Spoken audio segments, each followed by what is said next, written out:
हमें यूज़र को एक स्लाइसर प्रोवाइड करना है जिसके अकॉर्डिंग वो टॉप कंट्रीज को सिलेक्ट कर सके, टॉप 5 टॉप 6 अपनी रिक्वायरमेंट के हिसाब से। तो आइए इसको स्टार्ट करते हैं। एक हमने मेजर बनाया है टोटल सेल्स का। तो टोटल सेल्स के अंदर यहाँ हमने कैलकुलेट किया हुआ है calculate sum of total sales. तो सबसे पहले हम इनको रैंकिंग करेंगे कंट्रीज को। एक मेजर क्रिएट कर लेते हैं।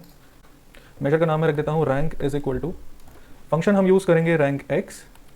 पहला आर्ग्यूमेंट हमें देना है टेबल, जो करंट कॉन्टेक्स्ट में होगा। तो करंट कॉन्टेक्स्ट में हम यूज़ करेंगे कंट्री कॉलम, लिखेंगे ऑल, यहाँ पे मैं लिखूंगा कंट्री। सेकंड आर्गुमेंट है एक्सप्रेशन, किस बेसिस पे हमें रैंक करना है। हमें रैंक करना है टोटल सेल्स के बेसिस पे। वैल्यू को हम स्किप करेंगे, ऑप्शनल। और किस ऑर्डर में रैंक होना चाहिए, डिसेंडिंग ऑर्डर में रैंक होना चाहिए। और अगर सेम वैल्यूज को स्किप नहीं करना तो हमें डांस ब्रैकेट क्लोज।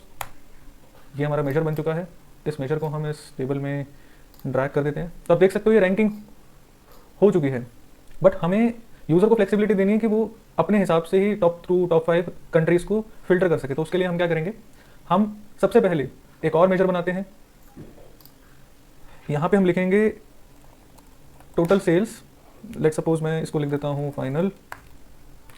यहाँ पे कंडीशन डालते हैं इफ़, कि जो रैंक हमने बनाया है मेजर, अगर ये rank let suppose less than equal to 5 है, कि टॉप 5 हमें चाहिए, तो हमें टोटल सेल्स रिटर्न करे मेजर, अदरवाइज हमें ब्लैंक रिटर्न करे। इस मेजर को भी मैं इसके अंदर ड्रैग कर लेता हूँ। तो आप देख सकते हैं 5 तक तो इसने हमें रिटर्न कर दिया, एल्स उसने ब्लैंक रिटर्न कर दिया। अब मैं क्या करता हूँ, इस मैट्रिक्स के अंदर से टोटल सेल्स का मेजर हटा देता हूँ और इसकी रैंकिंग हटा देता हूँ। ठीक है, तो मुझे टोटल 5 कंट्रीज ही वो शो कर रहा है। अब हम काम करते हैं, एक पैरामीटर बनाते हैं। हम जाएंगे मॉडलिंग के अंदर, न्यू पैरामीटर पे क्लिक करेंगे और न्यूमेरिक रेंज पे क्लिक करेंगे। यहाँ पे हम इसका नाम लिख देते हैं top n। Whole number increment होगा 1। लेट सपोज मैं 15 तक वैल्यूज ले लेता हूँ। डिफॉल्ट रहेगा हमारा 1 और इसे कर देते हैं क्रिएट। तो एक हमारा स्लाइडर आ गया है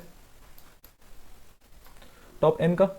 ठीक है, अब हमने जो मेजर बनाया था टॉप सेल्स फाइनल, आपने नोट किया होगा यहाँ पे मैंने दिया था रैंक अगर आपकी 5 या 5 से कम हो, तो ये तो मैंने एक स्टैटिक वैल्यू दी थी। अब हम इसे डायनामिक बनाएंगे और हम इसकी जगह लिखेंगे फंक्शन सिलेक्टेड वैल्यू।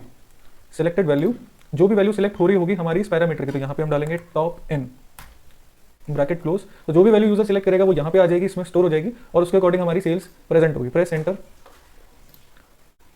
तो आप देख सकते हैं अभी ये ब्लैंक है। मैं यहाँ पे लेट सपोज डाल देता हूँ 7। तो यहाँ पे हमें 7 रिकॉर्ड्स दिख रहे हैं। लेट सपोज मैं यहाँ पे डाल देता हूँ 10, प्रेस एंटर। तो यहाँ पे हमें 10 रिकॉर्ड्स दिख रहे हैं। Let suppose 2। तो ये आपका बन गया top and dynamic slicer. I hope आपको वीडियो पसंद आई होगी। अगर आपको वीडियो पसंद आई है तो आप वीडियो को लाइक करें और चैनल को सब्सक्राइब करें।